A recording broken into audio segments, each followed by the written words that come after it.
Happy New Year, everyone. Welcome to our very first Executive Speaker Series of 2021. It's an honor and a privilege to have you all be part of this wonderful event.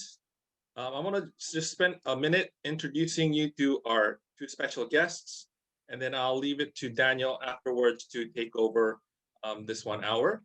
First of all, I want to introduce you to Dr. Daniel Langer. He's the CEO of Equite. He's a luxury brand value and extreme value creation strategist. And he's also teaching a class for us in the spring for those of you who've signed up for his class. It's an honor to have him be part of our Pepperdine Graziadio. We also have Deepak Ori, who's a CEO of Labua Hotels. And they will both be sharing to you today about this wonderful topic that I think is an important part of what we want to specialize here at Pepperdine Graziadio. So welcome to all of you, all of our students, as well as all of our guests. So I'll leave it to Daniel now to take over. So I'll be back. Super. See you soon. Super. Thank you, Abraham, and welcome everyone on this meeting. I'm unbelievably honored to, first of all, to be invited to host the session today. But even more to have one of my favorite peers joining me, Deepak Ori, who is dialing in the middle of the night from Bangkok. And Deepak is a legend in hotel management. He's running one of the most luxurious, if not the most luxurious hotel in the world, the Labua in Bangkok, with a couple of other properties.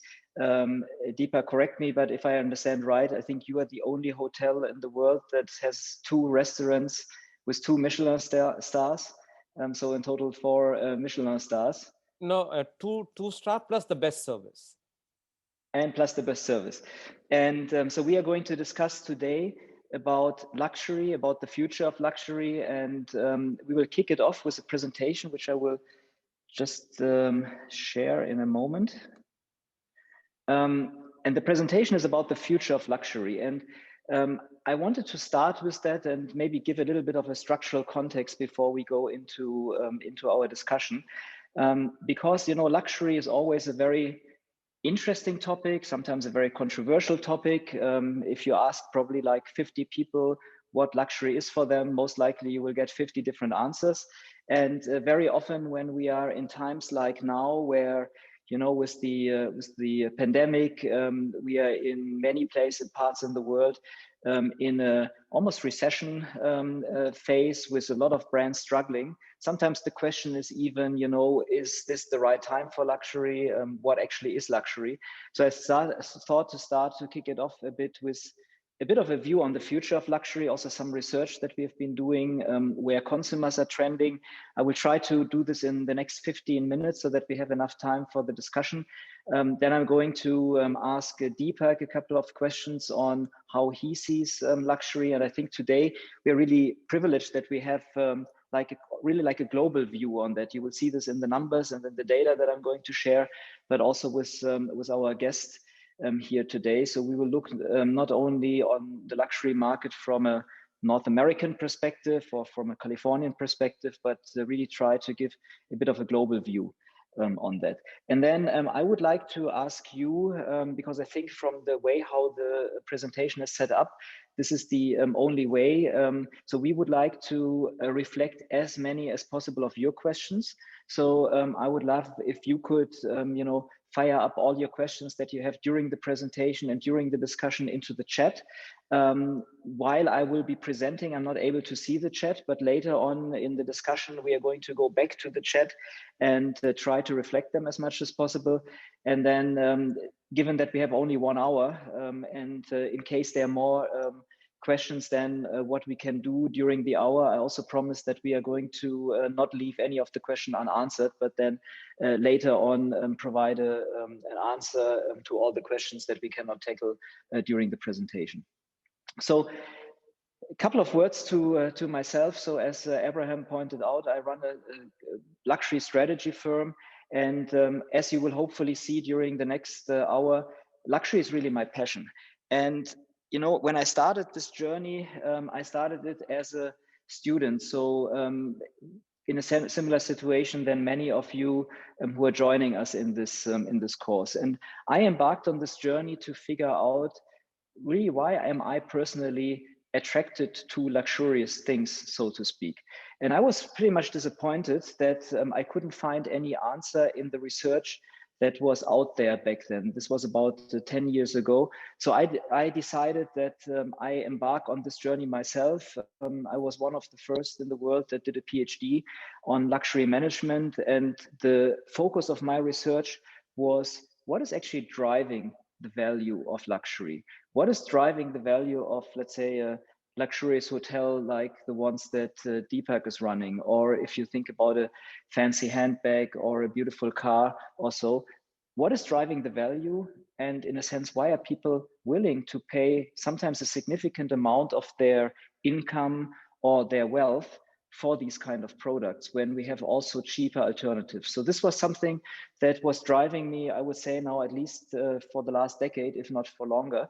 And so this led to writing a lot of books about luxury. I'm also, in the meantime, probably one of the leading sources for insights in luxury. We are basically interviewed about probably once a week right now from one of the leading publications worldwide on our insights. And it doesn't really matter whether this is for fashion or for beauty or for cars or for hospitality. And so we always kind of try to share the latest in terms of luxury management. And we also work with companies across all different categories, from cars to fashion to services. And to me, and maybe as the basic biggest learning in this is that the distance between two luxury brands of two completely different categories, so let's say a luxury car and a luxury skincare cream, is much closer than typically the entry-level product in the category and the most expensive product. So we really have to, when we want to manage luxury brands in a meaningful way, we have to understand really what is the essence of it and how do we manage it. It's very interesting to kind of sometimes look a bit back into the history to understand where the future may be. And the slide that you see in front of you is a slide that was done by Bain & Company. It shows the development of the luxury market from 1996 to 2019, so before the pandemic started. And as you can see, there has been a quite tremendous growth in the industry. Yeah, and to be precise, over the 25 years that are pictured here, we had a 6% CAGR on the global personal luxury good market. And this is two times or twice the rate of the global real GDP growth. And I would say this is pretty much enormous, because what this first slide tells us, that the growth of the GDP worldwide is mainly driven by luxury and not so much by the other categories. So I think this warrants also a closer look. The other interesting figure that you see here is if you look at 2009, which is a kind of the 8% year-on-year dip that you see to 2008. So this was the performance of the luxury sector in the subprime and financial crisis. And if you look then into 2010, you see that the size of the market was already bigger than in 2008. And I remember myself very vividly, you know, I graduated with my PhD in 2008, and a lot of people told me back then, Daniel, congratulations, you know, you are now the luxury guy, and the luxury market will be dead forever. And then look what happened afterwards.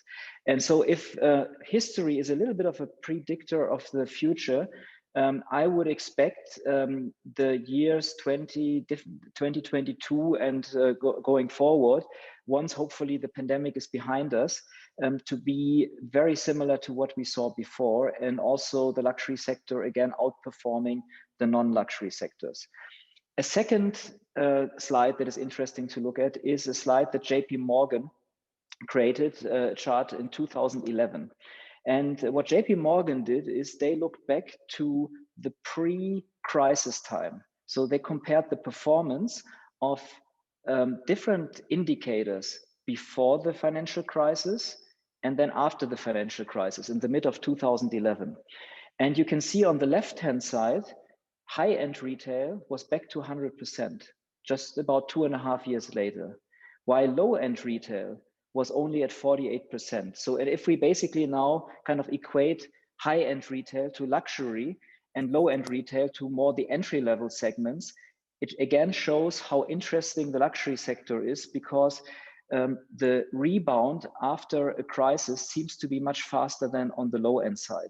And if you go a little bit further to the right on those data points, you see the unemployment rate recovery was only at about 18% 2.5 years later.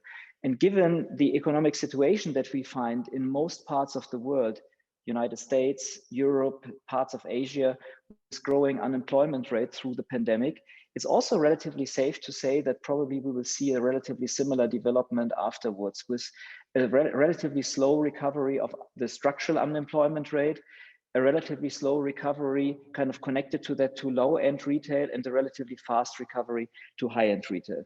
So in other words, luxury is a very interesting area to be in from an economic perspective and from a perspective of brands. So the question is now, what does the future of luxury entail and how does it look like? And if we take a step back and think about the society at large, we actually see that we are living in a world of massive change and disruption.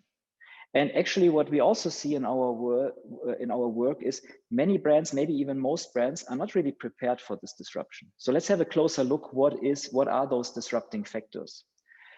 Obviously, the first is something that we are especially also even witnessing today, doing this presentation not in person as we did in the past, but via Zoom. We have COVID-19, and none of us now here around the call knows when this ends. I remember in January 2020, when we started the luxury strategy course at Pepperdine, I was teaching this course still in person. And then, I don't know, sometime end of February, beginning of March, we switched then to doing everything online, and who knows how long this takes. And in the meantime, in this year from then to now, what did we experience? We experienced health challenges, even mental health challenges. Yeah, a lot of managers I speak and CEOs I speak with today tell me their number one task right now is to make sure that the mental health of their staff is right. So we have to kind of really think maybe even differently when we do business. We had life interruptions. Some people, maybe even a lot of people, loss of work, loss of income, or at least the fear of loss of work, business disruptions, the feelings of isolations, but also the creation of new habits, a huge disruptor. But if we would say that COVID is the only disruptor, we would not look kind of close enough. The other big disruptor is simply new consumer groups that are coming in the market. So you see on the left side a cover from Time magazine, a couple of years old now, describing millennials. And millennials are those customers that are right now between 20 and 40 of age, roughly. So probably many of you on this call will be in the millennial target group. And look what Time magazine was writing a couple of years ago about you. They said, you guys are the me generation. Yeah, they're lazy, entitled narcissists who still live with their parents. And we can probably debate this quite long, but what is interesting is you see on the picture the girl with the phone taking selfies.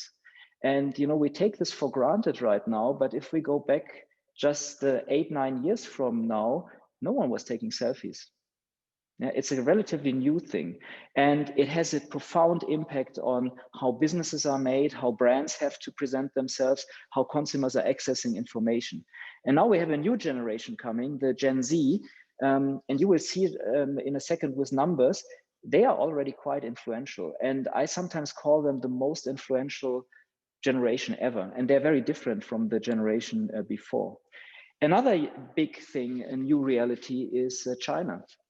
And I was on the call yesterday with a large investment company that focuses on the Chinese market, and these guys told me that they feel like China is going to be the only place in the world where you will have significant growth over the next decade. And I tend to agree with this. We have right now about 400 million people in China in the middle class.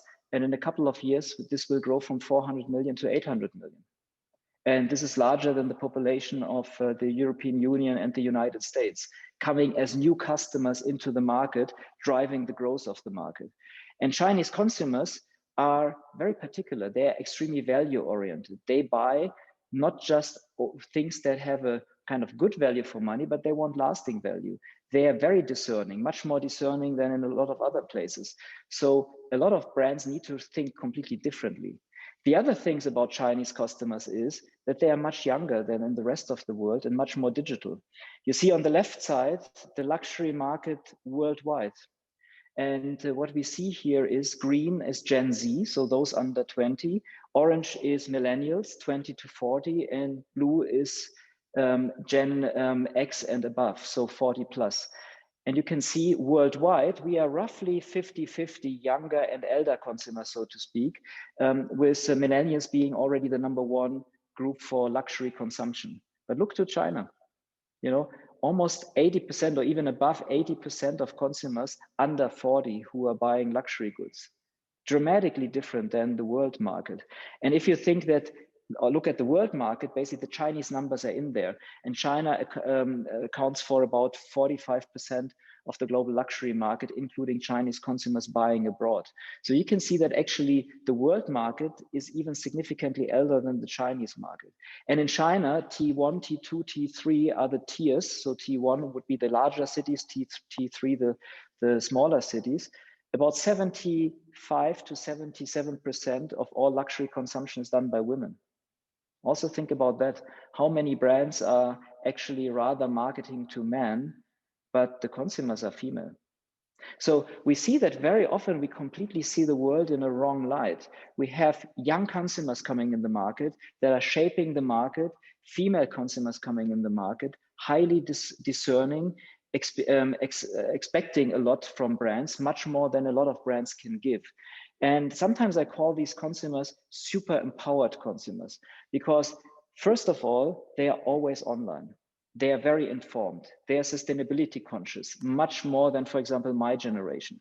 Yeah, they want experiences, and this is something, Deepak, we are going to discuss in a moment. You know how experience focused the younger consumers are right now, and they also want to express their personal brands through the brands they purchase or through the brands they associate with.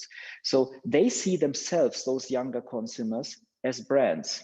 And if I see myself as a brand with certain brand values, then of course I'm only going to buy brands that are in line with my brand values. And now think about the picture of the selfie.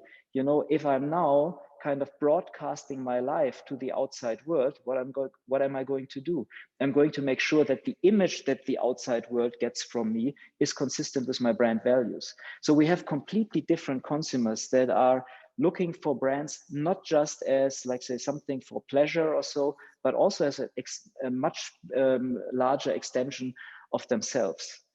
The other big disruptor is that we are going from few authorities to a lot of authorities, so to speak. So, you know, a couple of years ago, who were the authorities that were telling us how to dress, how to eat, where to go, you know, which hotel to choose, which clothes to buy? Very few.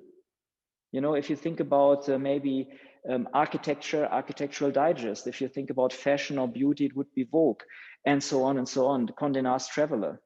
I would almost say today they're completely irrelevant.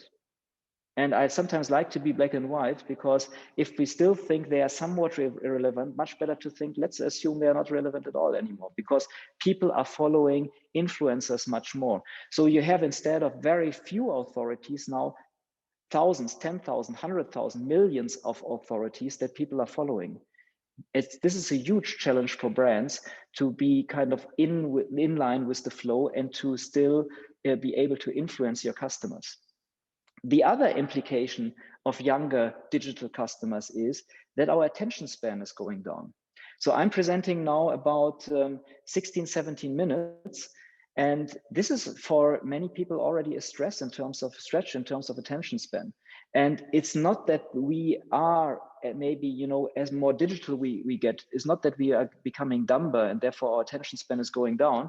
It is simply we have to process so many more data points, so many more things are changing all the time around us, that we have to make sure that what we do is very, very fast. The other thing is, you know, since if you think about your social media feed, your Instagram, in the moment I started the presentation to now, probably already looks completely different. Your news feed may look completely different in the last 15 minutes, whatever happened outside. So this means while we have much more access to data, while we can ask Google for all kind of advices, we are also much more lost. So as consumers, we are looking much more for purpose and meaning. We feel more vulnerable. And we also see that we did a lot of surveys over the last 2 years. We see that most managers are not really able to know how to connect with these young, super empowered consumers that see the world in a completely different way. So we have to reinvent ourselves. So what we did starting last year is we did a study that we run from January through December, and we analyzed social media conversations, more than 100,000 data points with an AI-powered tool. And we tried to filter what are the big themes that are appearing throughout the pandemic that were not there before. And I think this is always very important to see, because this basically gives us a kind of guidance where the market is heading. The first thing we learned is health is a new luxury. So before, the 5 or 10 years before, we saw a lot of wellness was emerging. And Deepak, I'm sure, for example, in your hotels, you have much more demand for the gym and for recreational things around wellness.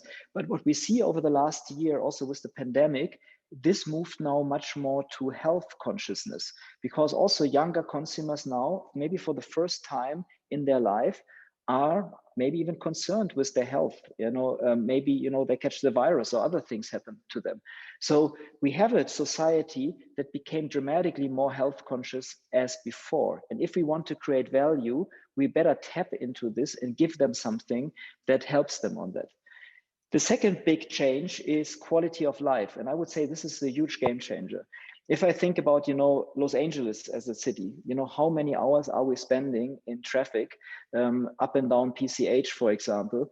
And, a lot of people ask themselves, why do they do this? Why do they drive to work if, they lose 1 hour in one direction, another hour in the other direction, or even more? The same in cities like Moscow, in Paris, in Tokyo, in Shanghai, and you name it. We kind of start to realize that quality of life is actually something that we have in our control, and consumers are looking for this. So brands that are going to give them a better quality of life are going to be the brands that are winning. And the other big change is transparency, corporate social responsibility, and this also goes in the direction of sustainability.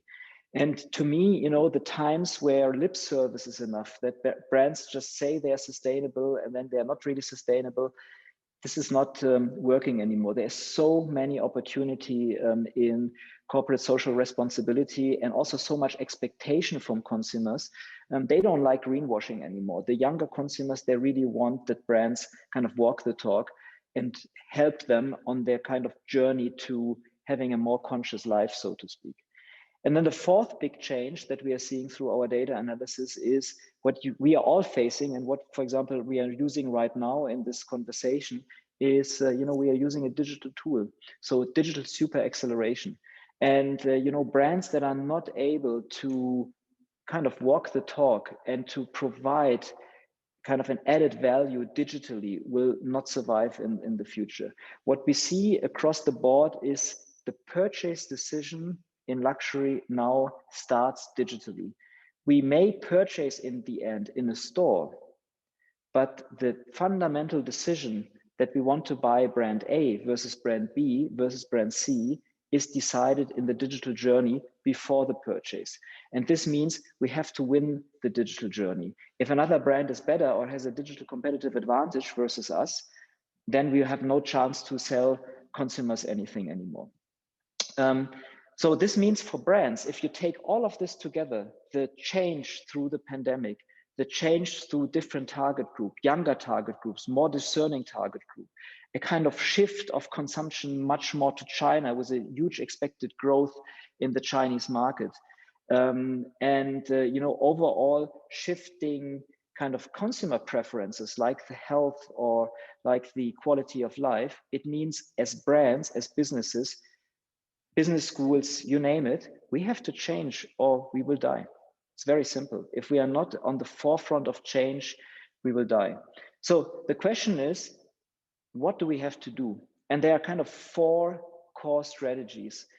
The first is brands will have to go back to really have a clear understanding who they are. And I call this brand equity building for a digital world. What do I mean with this?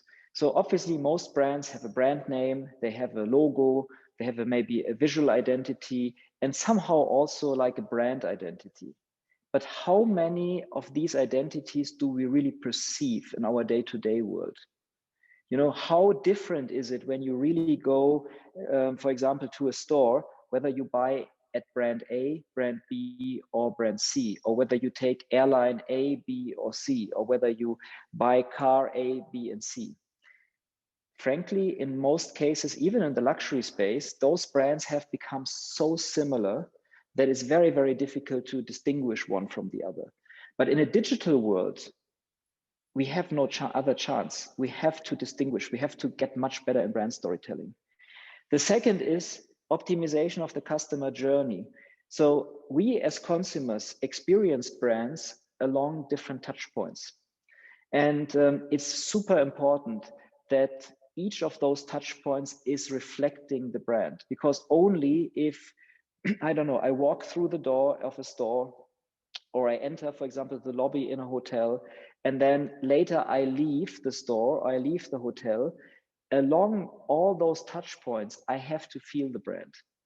If there's just one or two or three touch points where I don't feel the brand, I'm not going to have any perception of the brand. So we have to start building the fundamental brand DNA in a much more precise way than ever before. And then we have to look through the customer journey and bring this to life. Consequently, also with everything I said before, we really have to think about digital leadership.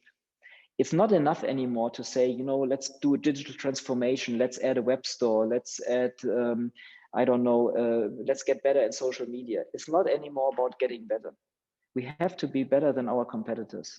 The competitive advantage has to be already done on the digital journey, because if we are not competitive there, we will not be competitive afterwards. And the fourth point, also extremely important, we have to train and empower our teams. Because, you know, especially right now, in a kind of crisis situation, it's unbelievably important that we are very close to our teams, that we empower them, that we, you know, that we kind of nurture them, that we support them, and that they know that they can take decisions and that we have their backs. Because, you know, whenever there's a crisis, whenever there's a situation of uncertainty, there's always fear. And in the end, your teams are your biggest brand ambassadors. Those who interact with the customers are the brand. And if we are not supporting them, if we are not basically being at their backs and helping them to kind of go through the crisis, giving them also a perspective, then how do we expect that they are going to take the brand story and bring it out there and represent the brand? Yeah. So these 4 points, in my point of view, are of extreme importance. And with this, I want to close this part of the presentation and you know, hand it over to our discussion between Deepak and myself, and then we will gradually enter into your questions. So first of all, thank you for listening. And then Deepak, you know, I'm kind of catching you a little bit by surprise, because we did not have a chance to, you know, to kind of see this presentation up front. But I would like to get your, you know, honest feedback on this. Are these things that I was just describing also kind of the things you see in your day-to-day work? Are there maybe things that are not here on the list, or that basically you see as a big mega trend that have not been yet mentioned? So in other words, how do you see the future of luxury? I see a future, Dr. Langer, first of all, in a very different perspective. And before I answer your question, I'm going to say 2 or 3 words, and then come to the future of luxury, and then go back to our organization, Labua. Now, someone has said it very well, that if there were no luxury, there won't be any poor. Okay, means everything in life is a perspective or very relative. So your presentation, what you said, is very, very good. Second point is, most of the time, if we look at the most successful luxury brand, Their journey is not how they have begun. The reason is why they began. And those who started with the reason why they began have been very, very successful. Other brands, or most of the brands that have not been successful are, we say, big egos and weak brands. Now, coming back to the future of luxury, I think you said it almost everything. Two things I want to say here. Next 2 years won't be the years of innovation. They would be the years of transformation. Transformation will become the key. The most important part here, which none of us are thinking about it, maybe data is not in our favor or is not provoking our thought process. That is, right now, as per ILO, there are 1.8 billion people who are at the edge, meaning either there's no job, they're at home, or working from home. They don't know how long they will stay in the job. Saying that, I'm going to make a very bold statement that in next 3 years, and that is for all the students who are attending this course, and I'm not saying after 3 years, I said in next 36 months, the quality people will be very difficult to find. Because your first slide is very, very right that the companies are not ready post-COVID. None of the companies are ready. And I will take it back to the hospitality business. Our hospitality business, and why Labua is successful, our hospitality business, the asset base is based on millennials. Is based on baby boomers. And the whole trend is moving towards millennials. Every hotel company in the world is talking about, yes, we cater to millennials. And you said it very right, that there are many touch points. When you enter and when you exit, any of the touch points is missing, that brand is not ready. Because customer today has more choice. And how people can be ready for millennials. And how you can do a service experience. Now, let me explain about service experience. At Labua, I'll go back to Labua. At Labua, we have a policy of product. We don't have a policy of image. And that is why at Labua, we do not have a marketing department. There are two departments that Labua Hotel doesn't have. One is a marketing department, other is a training department. We also do not have a training department.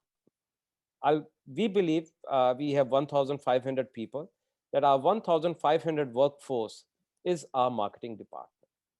We also believe at Labua that if the brand starts resonating with the people, it starts doing very well. And when it starts doing very well, that resonance starts getting reduced. So exclusivity becomes the key. Along with the exclusivity, the scarcity of the product becomes the great thing. We can look at that example as a Birkin. I don't think so it is difficult for a brand to make more Birkins, but there is a thought behind that. And that is what we at Labua, we always do. We create exclusive products. Most of the hotels, when consumer enters, you get a house wine where the hotel brand name is written, or you get a house champagne where the hotel brand name is written. But if you look at the price is not luxury. But even if you look at the price, I will not go to the quality. They are the entry level product where the brand is putting its name. And if you come to Labua, you will find that if the name of Labua is on any champagne or any whiskey, or even for that matter, vodka, that is the highest quality available even until today in the world. That is the difference we have created. The journey of Labua is a journey which has been started. Labua never started. We started with the restaurants first. The hotel came 2 years later. When we started the organization in year 2003, we never wanted to get into hotel. We wanted to be a restaurant. Suddenly, there was a hotel in the building. Our guests started coming in, and the hotel average rate was $60. And for cheapest restaurant at Labua, now Labua, that time only restaurants, was $150. And that mismatch forced us to take over the property, redo the property, and create Labua. Labua is not about ostentatious. It is not about chandeliers. It is about service experience. We have created a service around the brand, Labua. And that is why many of the top institutions like Michelin, we are the first hotel in the world to get Michelin Service Award. Michelin, Condé Nast Travel and Leisure, World Luxury, World Travel Awards recognize us. They recognize us not because there's a lot of money that has been spent. They recognize us because we saw long time back in year 2003, the beginning of our restaurant was not because the service process was not because of anything else, but for one reason, right of equality. For us, every customer is VIP and every VIP is a customer, period. And everyone is going to get same service, irrespective of the fact where you're coming from or who you are. The name doesn't signify anything. Also, at that point of time, and even today, we are talking about 17 years, we until today have never sold a single meal or a single drink to our customers. What we have sold until today is only one thing, an experience. That is it, Dr. Lang. Yeah, this is amazing. And I like, you know, I want to highlight maybe two things that you said and kind of go a little bit deeper in there. The first is that you said kind of everything has the highest quality. And I agree with you because almost everywhere where you know, you go, you get something that is not maybe a compromise. You know, I remember, for example, a recent experience at a car dealership, and I got a coffee like in a kind of paper mug, and it was like warm and not hot.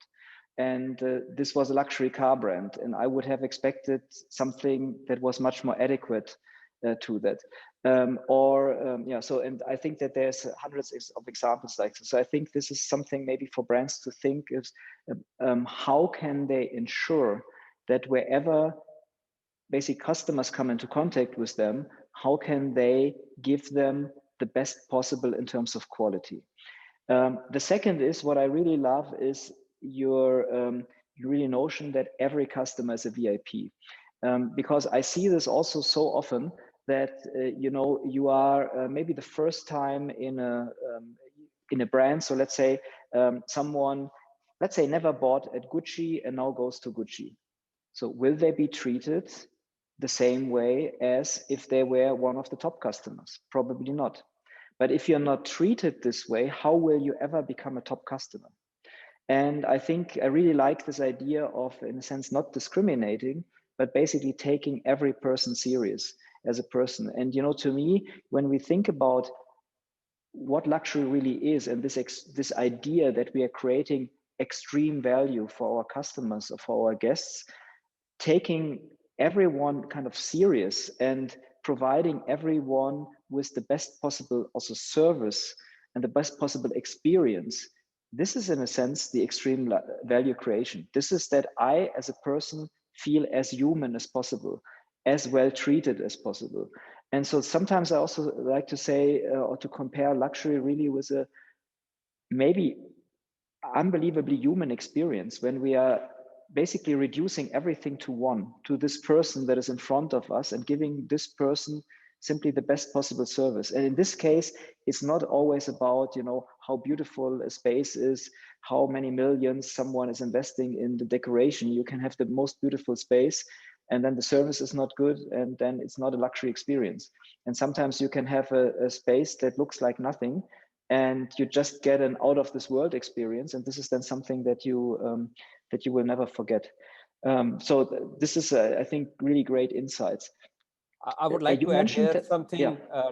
Dr. Langer, saying that creating a service is going a little bit deeper, and with today's context, when we say that we are giving equal service, it's a very difficult thing to commit. We are the only hotel in Southeast Asia that during this COVID period, we never let even a single employee go. Like I mentioned in the beginning, we do not have a marketing department. Every employee is doing our marketing. So it was very important to retain each and every member of the organization, even at this difficult time. But what was surprising to me was that the organizations which had their ethos, credos, and everything, that their people are everything, were the first one to let their people go. Please continue now. Thank you. Yeah.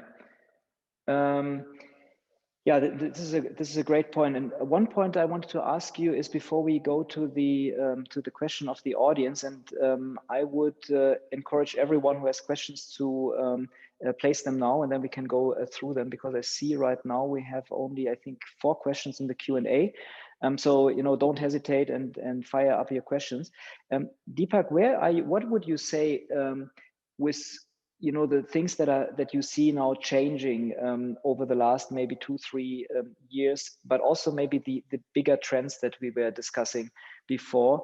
What are maybe the 2 or 3 really critical things in the luxury industry going forward to be successful? Okay, so I'll tell you what is changing. The year 2020 was the year in luxury industry for suits to come in, but suddenly because of the COVID, it went into soft tailoring and track suits and sweatshirts. And if you look at the purchasing, most of the purchasing has gone where the logo is very prominent. So most focus has gone towards not the style of the clothing, but towards the brand. That is the first thing that has changed. Second thing that has changed is that suddenly some of the brands have seen that their revenues or the top line has increased, and they're thinking they have done very well. Where I think otherwise, that is a spending that has been done because these are the people who have not been able to spend money on international travels, going out and eating, and uh, private charters or things like that. And that money is being spent on handbags, things like that. Now, what is the new trend that is going to come? The new trend that is going to come would not be a innovation for next 3 years to begin with. It would be transformation. I saw you are a huge advocate of digital, but I am not. I still have a digital department in our organization, but if I have my way, that department won't be there tomorrow. Okay, I am not a huge fan of digital. We all talking about digital, and we all talking that China is doing very well. The reason China is doing very well is because the digital platform of China is consumer centric, 97% customer engagement, and it is bottoms up. Whereas the West, that is the US, 43% engagement, tech driven, and top down. Now, these are 2 fundamental differences.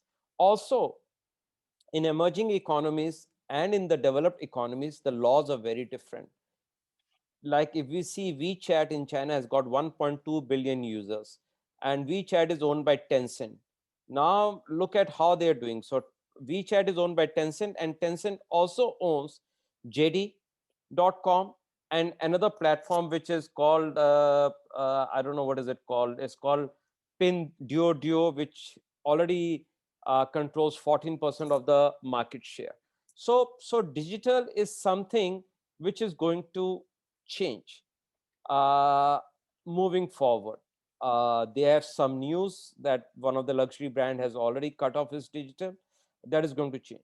Second thing, what brands will see changing is they're changing their logos, their brands or brand identity. That will stop. I think the time has come to first identify who your real customer is. And people have to do more than ML and AI. Google Analytics is gone because with the COVID, everybody is on digital platform. Now look from the customer point of view, how much information he has got to digest. So analytics is of no use. AI, ML can help you, but you need to connect to your customer, coming back to your point, understand who customer is and stay with the customer. Yeah. No, I like the view, and it's definitely a bit of a, and it's always good to have a bit of a of maybe different views on things. So I definitely see digital as probably maybe more important, but I fully agree with you. Digital is not, can never be at the expense of the brand, because for example, what we see very often in projects is that if you just mentioned Google Analytics, that when you, for example, do like a Google search or Google search optimization, and then you guys on here on the call can make the experience yourself. So Google any brand you want. What you will find is you will find a lot of buzzwords that can be easily exchanged, and that basically one brand looks very similar to the other when you look at the search results in Google. And why is this? Because Google will respond to the things that people search most. And then if this is applied to the brands, so to optimize your search results, then one brand looks like the other. And I think this is something that definitely is going to change, and where brands have to take more, be much more cautious on that. Let me go just to a couple of questions and then fire the questions around. Here's one question, Corey. As we move to a more digital consumer front, how important is the luxury of digital design? Can we truly create a luxury web experience across all touch points? How important is CRM for luxury brands? I'm a digital marketing specialist and have experience with luxury hospitality. Thanks. Maybe let me share my thoughts first, and then Deepak, if you could add. So Corey, what I would say is if you have to design a digital experience for a brand, always have the brand story, the brand narrative, the brand positioning in mind. Because what I observe myself when I'm kind of looking at the digital journeys of brands that were, for example, that either we manage or brands that that I like to purchase. If I purchase something, very often brand A digitally feels like brand B, and then we are back to the point that Deepak made, that there is not really a difference in the service experience, and then the experiences are not really thought through enough. Why are all the checkouts the same? Why do all the web stores feel the same? Why do all the website structures feel the same? Why? And if we now think about the digital experience, let's not forget a digital experience always has a physical component. So let's say I order, if we take now products that we would order digitally, I order a product, but the product is going to be shipped to me. So now I have a physical product. And if I don't have people involved anymore, so meaning I order online, I get a product that is shipped, I open it, and then I use it, the brand still has to create a brand image through that. If also the shipping boxes and everything that happens afterwards, the emails that you receive, if everything is in a sense just cookie cutter and brand A does the same as brand B, we are not creating any experience. So my view on this would be always think about the consumer, always think about the person, think about your brand positioning, and make sure that the person who is sitting on the other side of the screen, so to speak, gets basically a luxury experience through digital means, if they choose to do so, and if the brand choose to be on there. Deepak, what are your views on this? Mine are very different. Maybe it's the age difference. So luxury is always about following the crowd. Okay, and we all should learn from the recent experiences, because the fashion shows were filmed this time, and some were filmed in the farmhouses, great locations, different films. But a real fashion show is where you're rubbing shoulders with the people, you're having a glass of champagne, you are in a crowd, smooching, and all those things are going on. But the point here is that if you go and create a luxury experience, you can have a digital experience, but you cannot call it a luxury experience. A luxury experience is always a personal connect and an emotional connect. And without these two things, there's nothing called luxury. And for information, I have a very different view of luxury. I grew up 38 years back when I was 15-year-old. I would could I could only afford 1 cent a week to rent a bicycle and ride. But it is relative. Now, if you ask me today, do I have enough luxury experience? No, because it is relative. I'm looking at bigger things. So it is to achieve this, you need to have a personal and emotional connect. That I'm Yeah. going to say, Dr. Daniel. Yeah. And on this one, I absolutely agree with you. I think that the personal and emotional connection is important. Where I think that where luxury plays a role is I think that our lives nowadays are kind of so much interconnected with digital and physical experiences that we cannot take the physical experience out of the digital experience out of the equation. And if the physical experience is in there, then I feel we need to make this experience as branded and as differentiated as possible so that it becomes part of the entire experience. And there cannot be a disconnect. And I see that a lot of brands today have a disconnect. They may have, in best case, a great physical experience. But as we also both know, how many brands are pretending that they have a great physical experience, and in the end, they don't have one. And so I would say the kind of on both sides, on the digital side and on the physical side, we need to work much more on creating these unique experiences.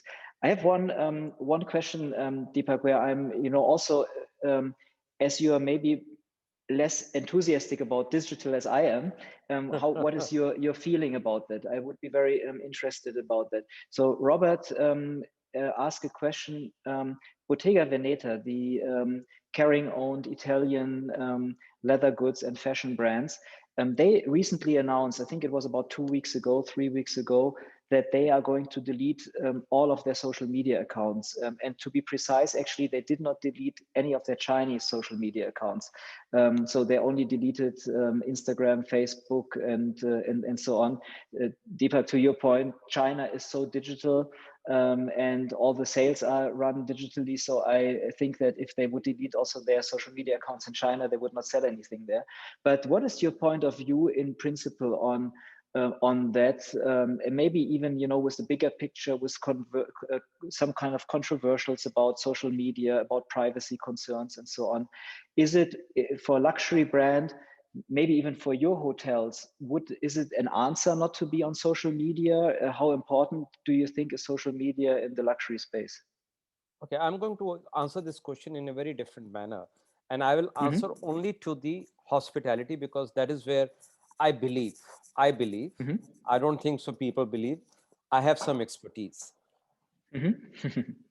Okay, now because of COVID, the whole asset class is going to change, because all hospitality models are based on baby boomers, and it's moving towards millennials.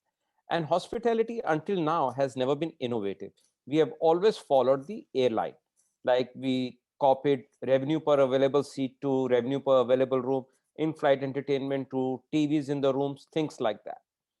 Okay, when the asset class is going to change, the travelers are also going to change, because in next 3 years, traveling is not going to go back to 2019. First, the aircrafts have to be upgraded or coming to life. Second biggest problem is not aircraft. We have rusty pilots. A recent Pakistan international airline crash suggests, as per FAA, the pilot didn't do requisite flying every month. So we have rusty pilot, meaning that load of luxury people is not going to come. When that load is not going to come, we will see a rise of local hospitality players, regional hospitality players. And saying something which I'm going to make a bold statement to the fashion, the next big luxury brand in next 5 years is going to come from Asia. That's it. And Yeah, all these things, sorry, please. Yeah, I would agree with you that Asia will see a rise in a lot of luxury brands. And even during COVID time, we have seen a organic growth.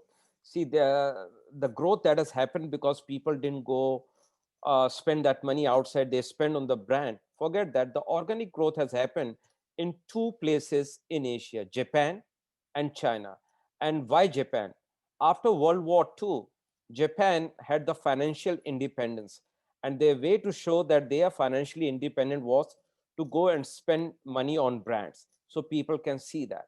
Now today, buying a Gucci t-shirt is not a part of brand for them. It is a part of lifestyle for them. Okay, China is even today brand, which say 10 years, 15 years down the line may become a lifestyle.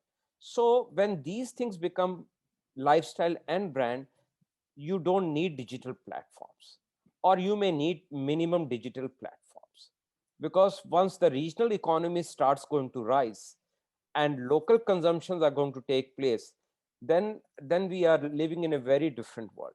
Now we are talking about, like you mentioned, Bottega cancelled Instagram, but China is different.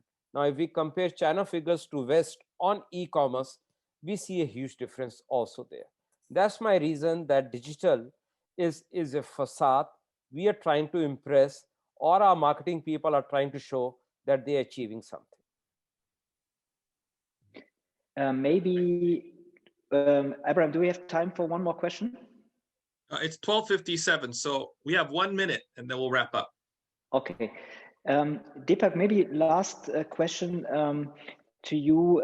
Here, question of the audience. What are some of the challenges and opportunities for a startup luxury brand? So in other words, for example, if you once were a startup many years ago, so if you were to launch a new brand today in any category, what would be things that you would maybe do or that you would consider important right now? First of all, this is the best time to do a startup, because like I said, luxury is never going to die. It is going to rise. Okay, so this is the best time for anyone who's going to do a startup. Okay, the second thing for startup is there's a lot of seed capital that is available out of West, out of different parts of the world. If the startup is going to happen in Asia, getting or raising the money is even much easier. And very surprisingly, big brands are going to put money for startup. Now, the question is, startup has to be improvised version, not innovative version, and it should transform from baby boomers to millennials. That will be my only advice. Okay, super. Thank you so much, Deepak. And Abraham, I reach it back to you for your closing remarks. Yes, thank you for such a fascinating talk. I'm sorry that we're kind of running out of time. I wish we had several more hours, and hopefully in the future we'll have you back, Deepak and Daniel. We have the privilege to have you in class, and perhaps you'll have more guests in your classroom like Deepak, or Deepak again in your classroom. But thank you so much. We look forward to having you again in the future, Deepak. And thank you, Dr. Park.